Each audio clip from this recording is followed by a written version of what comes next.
Sometimes the people with the least amount of money have taught me the most about money.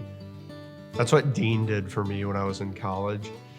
I worked on a cattle ranch. I was a underpaid ranch hand, slaving away, manual labor, driving tractors, herding cattle, all this stuff. Dean was a 47-year-old who worked the exact same job as me. One day after work, we're all hanging out at his house, a single wide trailer rather.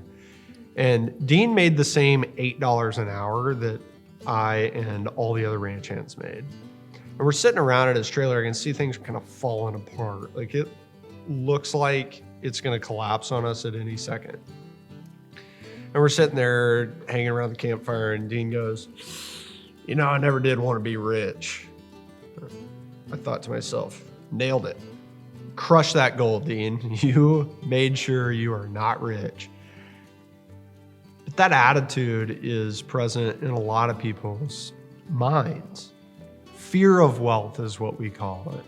And it manifests itself differently in different people.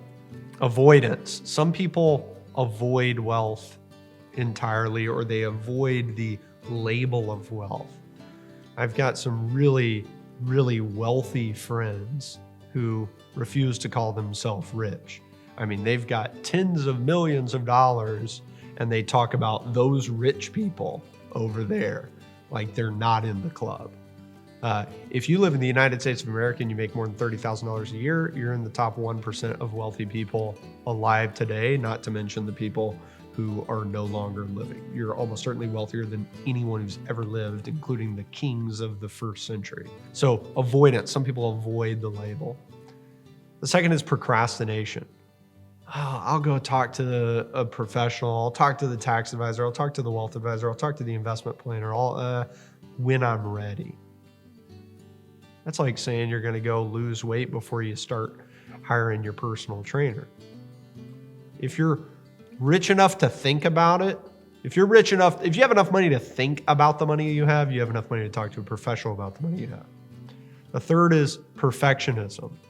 A friend of mine is an engineer making six figures, and he'll regularly ask me if he's saving enough money. He saves 50% of his money. You're doing fine, man. You don't have to do it perfectly all the time. The fourth is lack of motivation.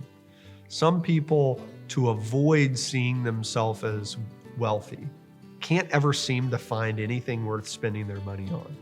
Oh, rich people buy cars like that. Oh, rich people buy houses like that. Oh, that's for those people. I'm not one of them. But they have money and they have the means, and they deprive themselves intentionally to avoid the label.